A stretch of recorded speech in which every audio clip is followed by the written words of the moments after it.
Good morning mga bossing. So ayan, magkabit tayo dito ng pyesa dito sa Honda Click mga bossing. Honda Click version 1. So ito yung mga ikakabit natin. Bomb X Saber na color gray. Napaka-pogi mga boss. Tapos may kasama na yung 260mm na 80 kgs. Napaka-angs na design.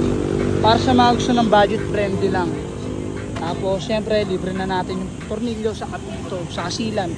Dahil kumuha rin si bossing ng quick tire.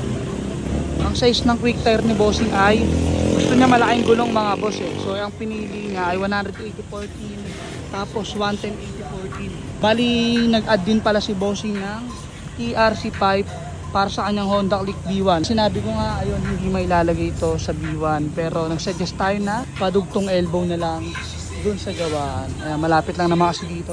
So ayan, shoutout kina bossing, galing pa yan kansa. So yun, tirahin na natin to mga boss. Eto pa mga bossing, sinabayan na rin ni bossing ng TRC front shock na adjustable. So ayan, kabit na natin to. Ayan na mga bossing, natapos na tayo. Nakabit na natin yung Bomb X mag saka yung quick tire. Eto yung sa likod mga boss. Pogi talaga ng Bomb X Saber. Eto yung harapan. Ganda. Yan, big disc mga bossing, 260mm. Tapos, tagas kasi yung stock ni bossing na front shock.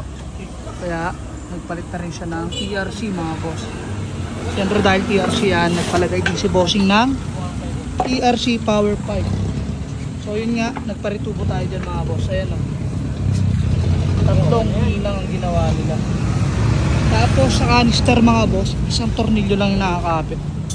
Pero goods yan, matibay yan. Saka mas magaan kasi gantong klaseng muffler. Para sa stock, mabigat kasi yan mga boss yung stock. So ayan na, sobrang pogi. Kaya sa mga bossing natin dyan, nagsong Romoxy ng mga mabibilisang pyesa. Dito lang yung mga boss sa KCC.